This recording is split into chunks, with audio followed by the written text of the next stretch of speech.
Lord be with you. It's good to see you in worship and those who will be connecting with us via live stream. And happy Father's Day, where it applies. I hope the rest of the day is to your liking, where it applies. What a week as far as the heat we've lived with, and our first hymn this morning is the Deer Pants for streams of cool water. How fitting and timely those words are.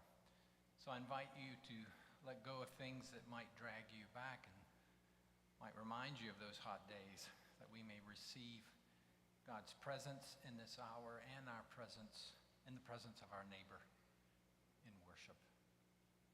Join me.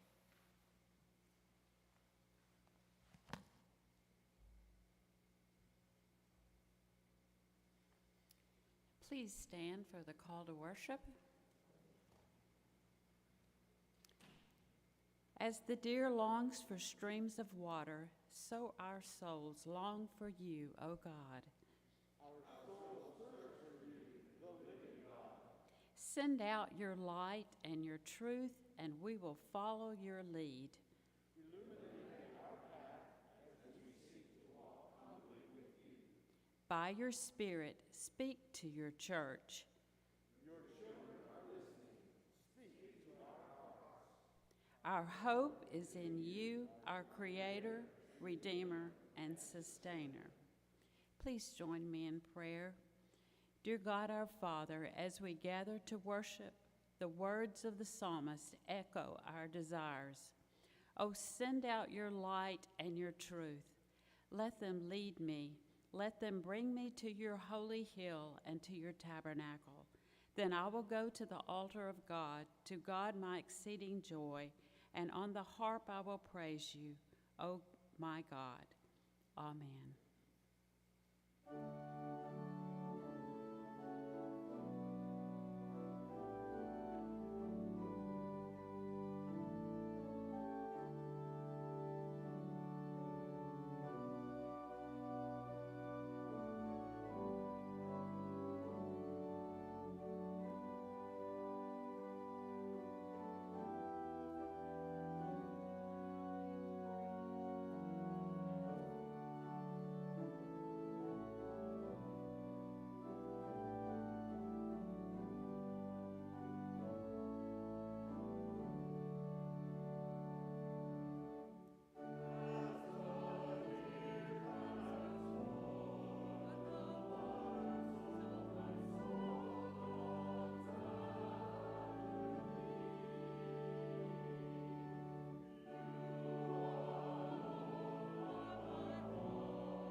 Our epistle reading this morning is from the book of Galatians.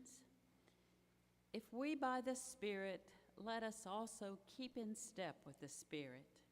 Let us not become conceited, provoking one another, envying one another. Brothers, if anyone is caught in any transgression, you who are spiritual should restore him in a spirit of gentleness. Keep watch on yourself, lest you too be tempted. Bear one another's burdens, and so fulfill the law of Christ. For if anyone thinks he is something, when he is nothing, he deceives himself. But let each one test his own work, and then his reason to boast will be in himself alone, and not in his neighbor. For each will have to bear his own load.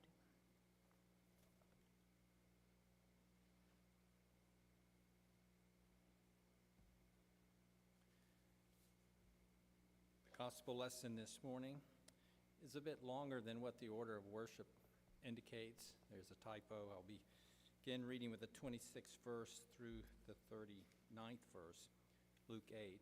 I invite you to stand for the hearing of the gospel. Then they arrived at the country of the Gerasenes, which is opposite Galilee. As Jesus stepped out on land, a man of the city who had demons met him. For a long time he had worn no clothes, and he did not live in a house, but in the tombs. When he saw Jesus, he fell down before him and shouted at the top of his voice, "What have you to do with me, Jesus, Son of the Most High God? I beg you, do not torment me." For Jesus had commanded the unclean spirit to come out of the man. For many times it had seized him. He was kept under guard, bound with chains and shackles, but he would break the bonds and be driven by the demon into the wilds. Jesus then asked him, "What is your name?" He said, "Legion," for many demons had entered him. They begged Jesus not to order them to go back into the abyss. Now there on the hillside, a large herd of swine was feeding, and the demons begged Jesus to let them enter these, so he gave them permission. Then the demons came out of the man and entered the swine, and the herd rushed down the steep bank into the lake and was drowned. When the swineherd saw what had happened, they ran off and told in the city and in the country. Then people came out to see what had happened, and when they came to Jesus, they found the man from whom the demons had gone sitting at the feet of Jesus, clothed and in his right mind, and they were afraid. Those who had seen it told them how the one who had been possessed by demons had been healed. Then all the people surrounding country of the Gerasenes asked Jesus to leave them, for they were seized with great fear. So Jesus got into the boat and returned. The man from whom the demons had gone begged that he might be with him, but Jesus sent him away, saying, "Return to your home and declare how much God has done for you." So he went away, proclaiming throughout the city how much Jesus had done for him. This is the gospel of grace.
I'll be preaching today on the passage I'm about to read, which you heard very emotively presented by Will. Oh, I see you back there. Thank you for that. Okay, so I want you to hold on to that level of emotion and those depths while we're going through this passage. Oh, excellent. 1 Kings chapter 19. Ahab told Jezebel all that Elijah had done and how he had killed all the prophets with the sword. Then Jezebel sent a messenger to Elijah saying, "So may the gods do to me, and more also, if I do not make your life like one of them by this time tomorrow." Then Elijah was afraid. He got up and fled for his life and came to Beersheba, which belongs to Judah, and he left his servant there. But he himself went a day's journey into the wilderness and came and sat down under a solitary broom tree. He asked that he might die. "It is enough now, O Lord. Take away my life, for I'm no better than my ancestors." Then he lay down under the broom tree and fell asleep. Suddenly an angel touched him and said to him, "Get up and eat." He looked, and there at his head was a cake baked on hot stones and a jar of water. He ate and he drank, and he lay down again. The angel of the Lord came a second time, touched him, and said, "Get up and eat, otherwise the journey will be too much for you." He got up, he ate and he drank, and then he went in the strength of that food 40 days and 40 nights to Horeb, the mountain of God. At that place he came to a cave and spent the night there. Then the word of the Lord came to him, saying, "What are you doing here, Elijah?" He answered, "I have been very zealous for the Lord, the God of hosts, for the Israelites, but the Israelites have forsaken your covenant, thrown down your altars, and killed your prophets with the sword. I alone am left, and they are seeking my life to take it away." God said, "Go out and stand on the mountain before the Lord, for the Lord is about to pass by." Now there was a great wind, so strong that it was splitting mountains and breaking rocks in pieces before the Lord. But the Lord was not in the wind. And after the wind, an earthquake. But the Lord was not in the earthquake. And after the earthquake, a fire. But the Lord was not in the fire. And after the fire, a sound of sheer silence. When Elijah heard it, he wrapped his face in his mantle, and he went and stood at the entrance to the cave.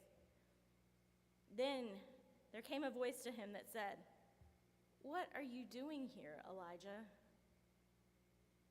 Elijah answered, "I have been very zealous for the Lord, the God of hosts, for the Israelites have forsaken your covenant. They have thrown down your altars and killed your prophets with the sword. I alone am left, and they are seeking my life to take it away." Then the Lord said to him, "Go, return on your way to the wilderness of Damascus. When you arrive, you shall anoint Hazael as king over Aram."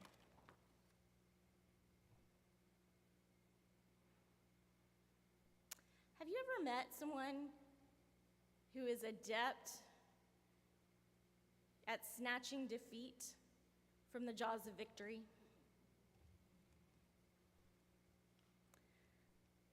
The person, no matter how they or others succeed, can still find something wrong with the situation, the person, or the outcome.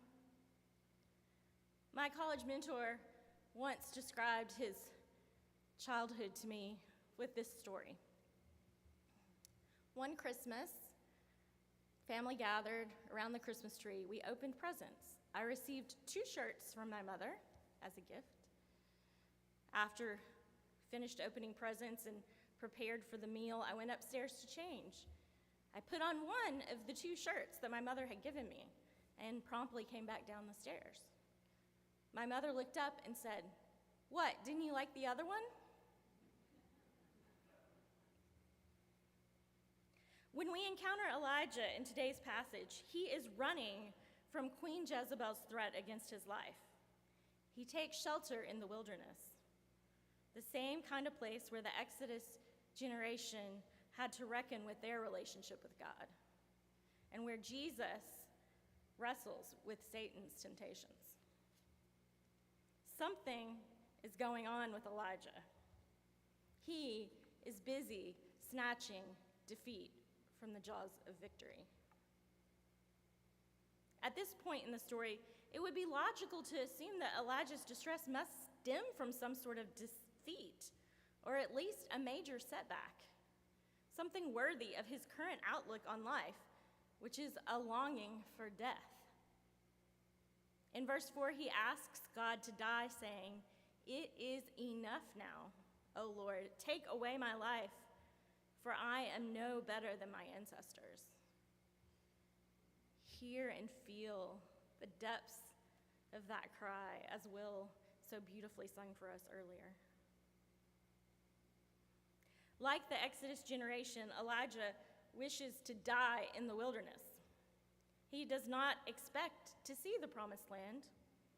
He will not wrestle with his demons in the desert.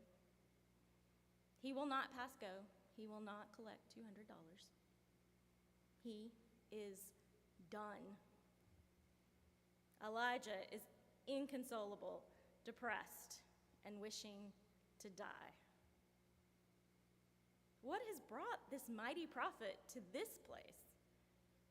What has upset him so deeply that he would rather die than carry on? Well, you see, that's the interesting part. In Elijah's view, according to verse 10, he says to God, "I have been very zealous for the Lord, the God of hosts. For the Israelites have forsaken your covenant, thrown down your altars, and killed your prophets with the sword. I alone am left, and they are seeking my life to take it away." But what we read in the chapter that precedes the one I read earlier is really quite the opposite situation. On behalf of the God of Israel, Elijah has just gone toe-to-toe on Mount Carmel against the prophets of Baal. Summoning the power of God, Elijah has demonstrated to the wayward Israelites that Yahweh of Israel and not Baal of Sidon is Lord of heaven and earth. Elijah has summoned divine fire to consume an offering. He has been God's instrument in literally raining down fire from heaven. This act of dramatic showmanship defeats Baal in the minds of the people. Baal is incapable of summoning fire. Baal cannot light a single stick on fire. Despite many desperate pleas from his devotees. The people rally to Elijah and Yahweh in response to this miracle, and the prophet instructs them to seize and kill his opponents, the prophets of Baal, which they do. While yes, the Israelites had forsaken the covenant and thrown down altars, as Elijah had said, and yes, Jezebel had killed some of the prophets previously, in this case, in the events that precede the narrative we're talking about today, both Elijah and God win. In fact, it is the people of Israel who wield the sword in this case. It's the Israelites killing the prophets of Baal that has just occurred. In this case, the Israelites killed the prophets of Baal, not the other way around, which is what Elijah's demeanor seems to suggest. In his lament, Elijah emphasizes that he is alone in his quest to be Yahweh's servant. Yet the narrative presents things very differently. In the previous chapter, we read that the king's steward, Obadiah, has been hiding, sheltering, and feeding 100 of Israel's prophets right under the royal noses of Ahab and Jezebel. Not only do 100 other prophets exist, but someone who's inside the palace has been sneaking to feed and protect them. According to the narrator, Elijah isn't alone, even if he thinks he is.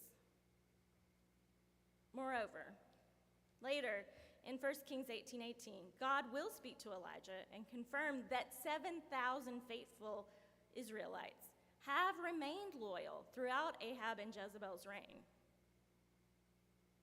7,000 did not pledge themselves to Baal. Elijah is not alone. He is a part of a company of 100 other prophets of God and 7,000 law-abiding Israelites. And yet, he enters the wilderness in a state of profound melancholy, claiming that he simply cannot go on. Jezebel threatens Elijah's life, and he, in turn, threatens his own. Or he at least asks God to threaten his own life. Even though Elijah has just been the instrument of Yahweh in this remarkable triumph over Baal, even though the Israelites have reconciled with Yahweh as a result, even though Elijah received divine sanction to take revenge on his enemies, Elijah still fears Jezebel. And he fears that she may be able to overcome any protection that Yahweh has to offer. Elijah seems to be pining for something. He's longing for some sort of experience of God or with God that he feels he isn't getting. Though despairing and sullen, Elijah continues to experience Yahweh's care. An angel brings food and water to sustain him. The angel returns a second time to urge Elijah to eat, expressing that concern that if he refuses, the upcoming journey will just be too much for him. When Elijah is finally willing to leave his broom tree in the wilderness, he journeys 40 days and 40 nights to Mount Horeb. More Exodus and early Genesis imagery here. When he arrives at his chosen destination, Yahweh questions the prophet. "Why are you here, Elijah?" Symbolically, Elijah comes to the cave at Horeb, also in Exodus called Sinai, in an attempt to retrace the steps of Moses, hoping that in staking himself on holy ground, Yahweh will give him special protection and perhaps renewed vision. Elijah explains himself to Yahweh, however, with the same demeanor he displayed in the wilderness. Elijah proclaims his faithfulness to Yahweh and his feelings of alienation. In response, Yahweh appears to give Elijah what he wants, a supply of Moses' experiences with the divine. Yahweh sends all the expected natural phenomena of the Exodus story: fire, wind, even an earthquake. Yet, Yahweh's presence does not arrive with any of these noisy and disruptive efforts. Rather, Yahweh sends something altogether different: a sound of sheer silence. God presents God's self in the ceasing of tumult, the lack of activity, as both presence and absence, as a paradox. I mean, what does the sound of silence sound like after all? Cue Simon and Garfunkel, been hearing that in my head all week. God as paradox is not an unfamiliar idea. If we think of a paradox as two or more seemingly contradictory concepts in some sort of balanced relationship with one another, Moses encounters God in a bush that burns but is not consumed. Paradox. Jesus teaches that the last will be first, the lost will be found, and the one willing to serve will be the greatest in God's kingdom. Paradox.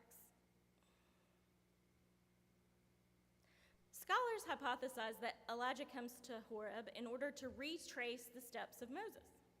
He's hoping to generate a theophany by recreating the conditions of Israel's greatest encounter with Yahweh.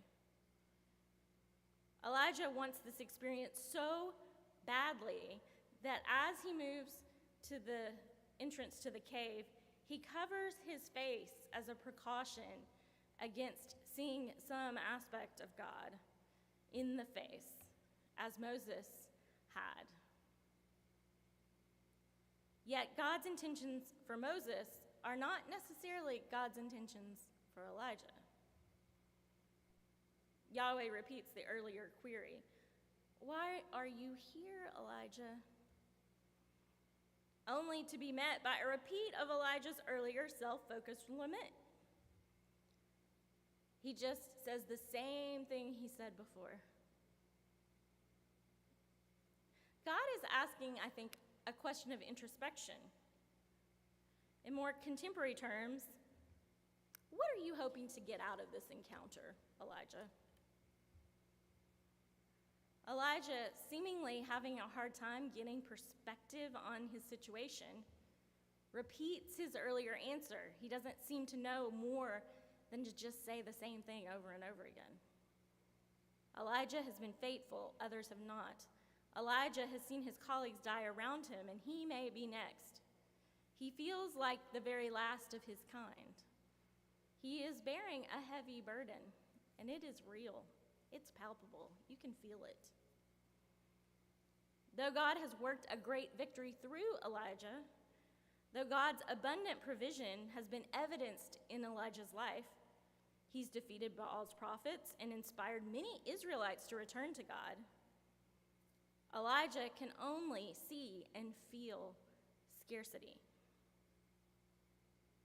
Elijah sees himself as the only one remaining faithful, the only one remembering the ancestors, the only one being persecuted by the royal house. His fears have taken him over to such a degree that he can't even see all the good he has accomplished and all that God might still have for him to do. God doesn't argue with Elijah, which is something that God will do from time to time when the situation warrants it. God argues with Jonah when he's in a similarly depressed state, with Job when Job feels completely abandoned, with Abraham when Abraham is concerned with the possibility of innocents dying.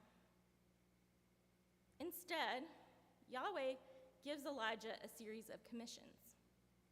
Number 1, anoint Hazael as king of Aram.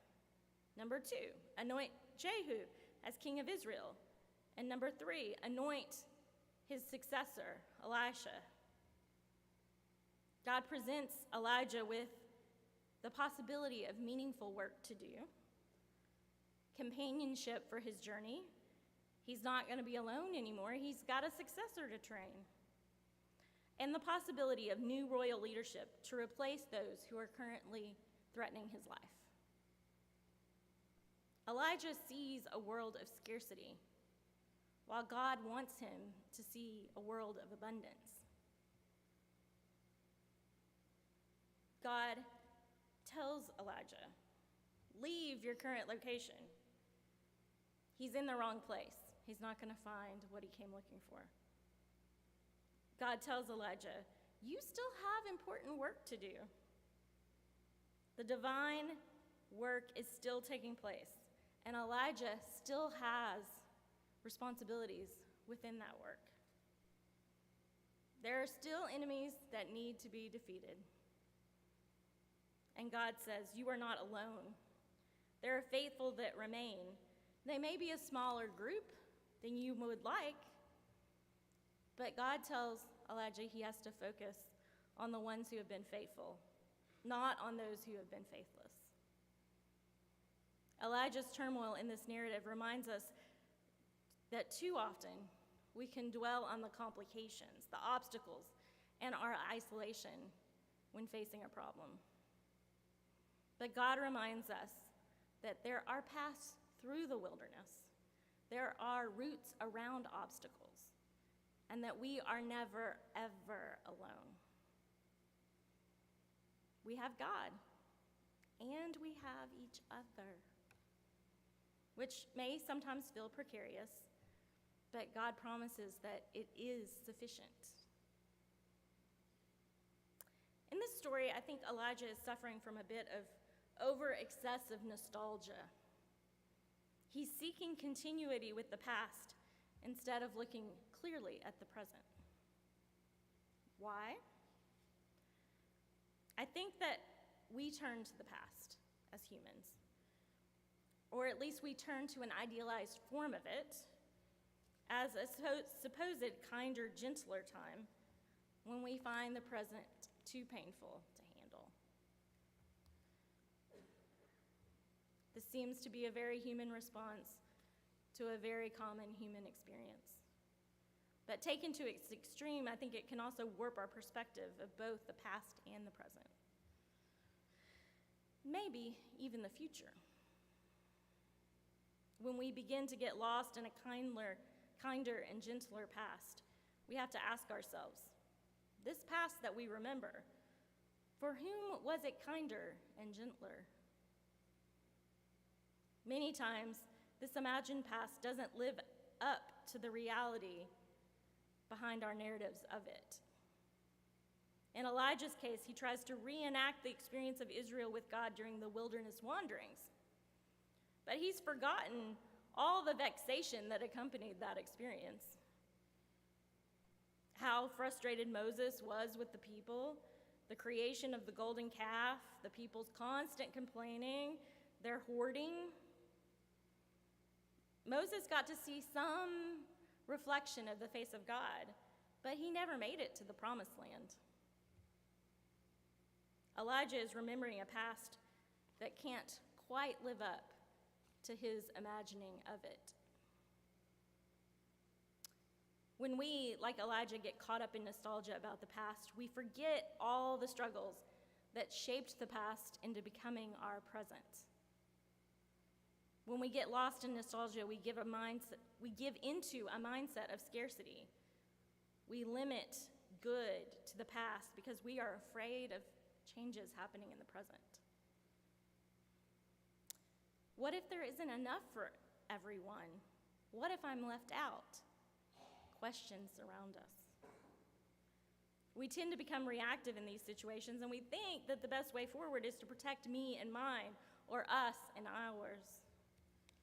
A scarcity mindset taken to its extreme can even lead to hate, when all we can see is a world where only some can get ahead and others will inevitably be left behind. Scarcity assumes a limited good principle, where thriving can only happen for some at the expense of others.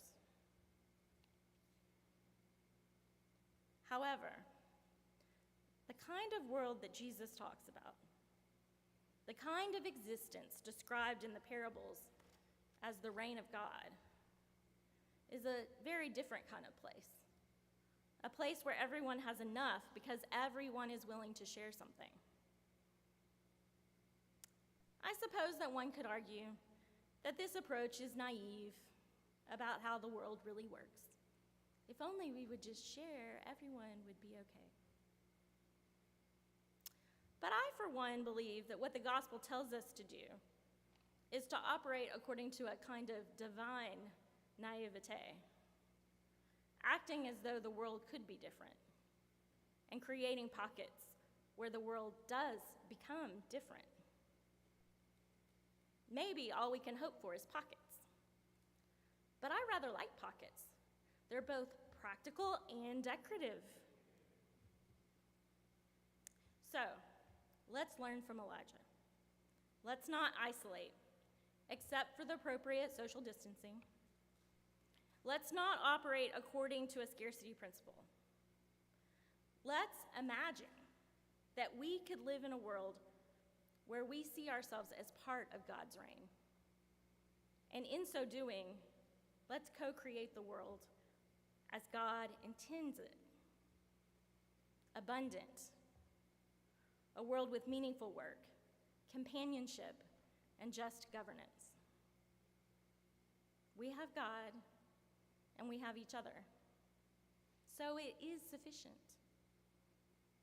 Perhaps even enough to change the world, one pocket at a time. Amen.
Be seated.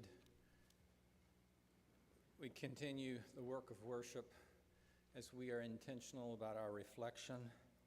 The psalmist offers us these words to guide us as we search and perhaps confess sin. Create in me a pure heart, O God, and renew a steadfast spirit within me. Join me in a moment of silent reflection and intentional examination of our living.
Would you pray with me, please? Gracious Lord, how majestic is your name in all the earth. As bird song greeted the morning, we greet you in worship with praise. for your gracious and glorious intentions for creation and creature. They remain a fixed reality in a world where little is settled or sure or reliable. For as long as earth lasts, you said, seed time, harvest, cold, heat, summer, winter, shall not cease. Summer is here again. Where promise is banished and circumstance governs, we're often left only with our despair. As heat makes one bone dry, parched, despair withers. As the white-tailed deer drinks from the creek, we want to drink deep gulps of your presence, God. You alone give joy that endures. You alone are our strength in a time of trouble. Only you satisfy. At the outset, you made form out of chaos and left our own ways. We make chaos out of form. For the season of summer, we give you praise. For opportunity and adventure and wonder, we are cheered. For the gift of clean water, the fruit of our planting, the dance of the fireflies, and much more, we seek to take in your presence in this earth. And as we do, as we live, may we be faithful to take in your word, to connect summer to your overwhelming faithfulness. Hear our prayers, for we make them in your good and abiding name. Amen.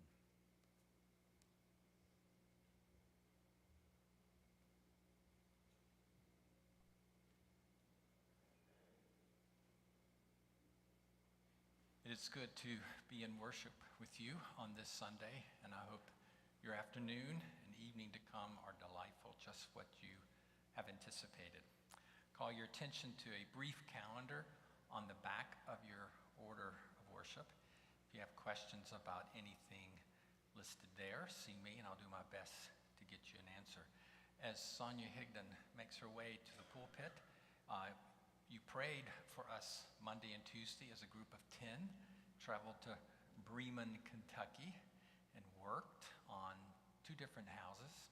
And Sonia was a part of that group, as was Cliff, who produced the video, Olivia, Jonah, Samuel, Kenny, Tim, Greg Sharp, and me. Is that right? Did I leave anybody out? Jonah. How could we forget Jonah Wilkerson? So, Sonia, please share with us from the week.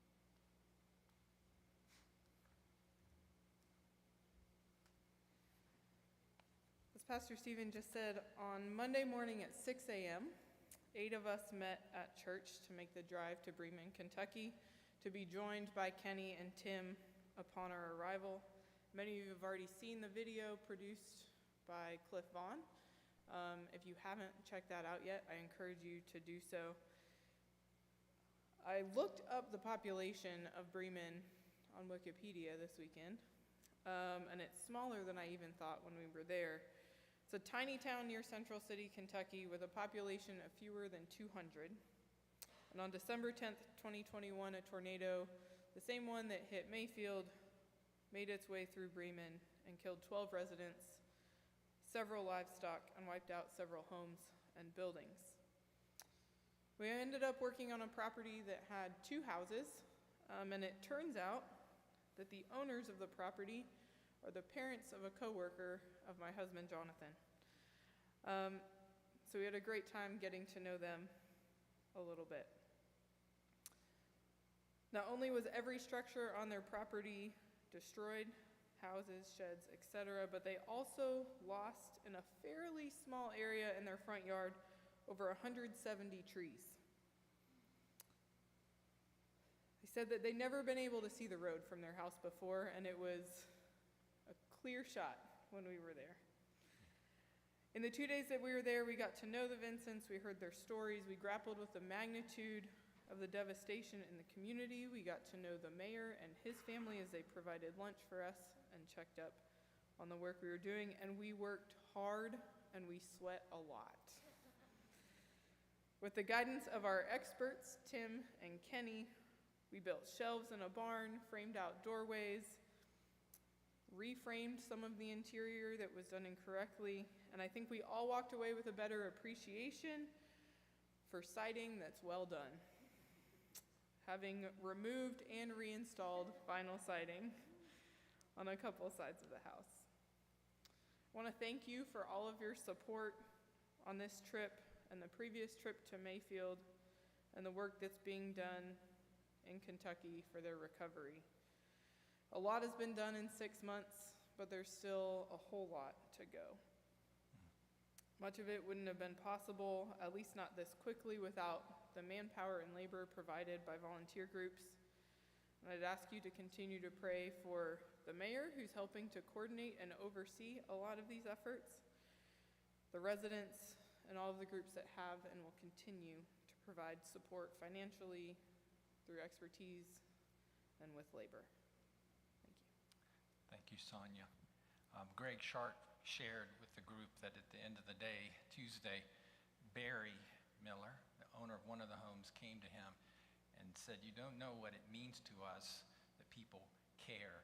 He says it helps, and he really impressed upon Greg the appreciation felt by all. So thank you, Sonia. And I believe we've copyrighted a new song. We took Beyonce's tune to put a ring on it, and it's Put a Level on It, right? Put a level on it. You have to ask Olivia Cooper. At this time, Kay Johnson, Georgina, and some of the children have a word about summer reading.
Talk into this one, oops. Okay, so we have 40 new children's books. We have spy school books. We have Theodore Boone series for kids. We have Leaf Detective. Take this. We have Leaf Detective, which is about a lady who discovers the treetops in Australia and is researching the leaves. We also have some new books about parables, which we'll be using in Bible school. Do you spy any readers?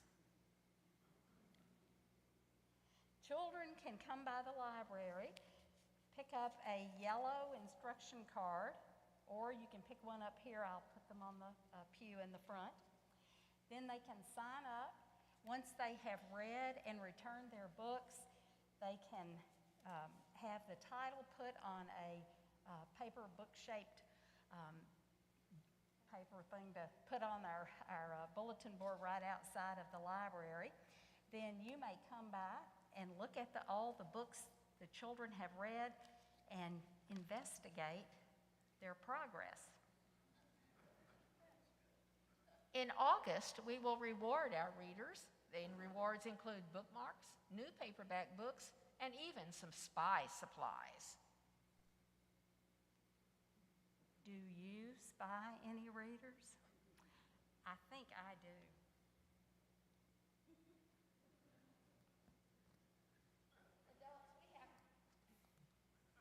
Adults, we have new books for you also. There are 45 new adult books that have been added to our library since January. So stop by and investigate some of those. Look around, see if you spy any readers.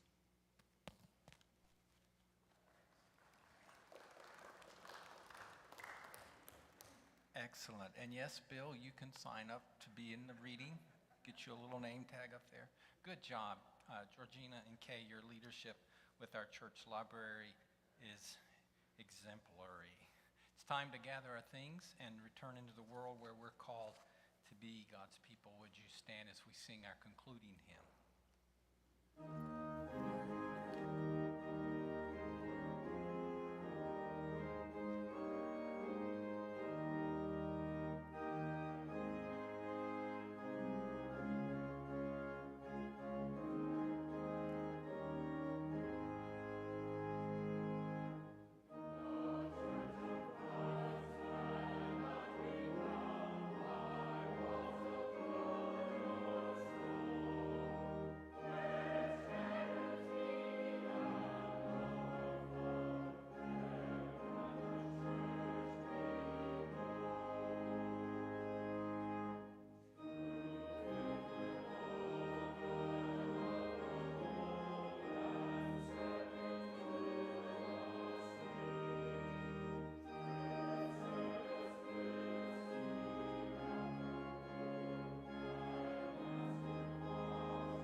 As we go in a spirit of prayer, remembering our campers at Passport this week, Melissa, Lila, Geneva, Hagan, Norabeth, Jack, Sims, Campbell, and Bennett, and their chaperones, Stephanie and Craig. Blessings upon all of us as we live these days in the season of summer. Amen.